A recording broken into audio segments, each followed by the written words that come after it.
Hey everyone, my name's Dave Adamson. I'm the director for Orange, Australia and New Zealand. And today we're going to look at some words written about 700 years before Jesus that we find in the book of Isaiah, chapter 55, verses 6 and 7. Seek the Lord while you can find him. Call on him now while he is near. Let the wicked change their ways and banish the very thought of doing wrong. Let them turn to the Lord, that he may have mercy on them.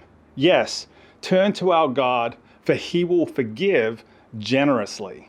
Now, these are the sort of verses that you could easily turn into a tweet or a post on Instagram, but I think you want to get more out of the Bible than just a social media post, right? So let's spend a minute and take a deeper look into these words and how they can impact your life today. So these verses start with a recommendation to seek the Lord. And the Hebrew word we translate as seek in this verse is daresh, which means to investigate, to study, and to pursue. So the idea is that we would pursue God while we can, which is interesting because the modern world tells us we should pursue money and fame and security. It tells us we should pursue status and more social media followers. But God tells us to pursue things like justice and mercy and humility and compassion and relationships, because the defining moments in your life won't come when you make money and invest in wealth, but when you make friends and invest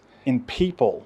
Then today's reading ends by saying that when we seek God, he will have mercy on us. And the Hebrew word we translate as mercy in this verse is rechem, which means to show compassion. And rechem is one of the deepest expressions of God's unfailing love. It's like how Rick Warren says, God's love is like an ocean because you can see its beginning, but not its end.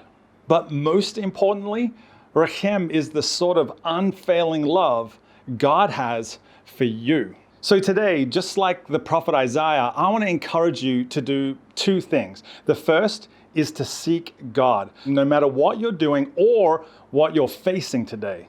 And the second is to never forget that God's unfailing love for you is without end. Amen.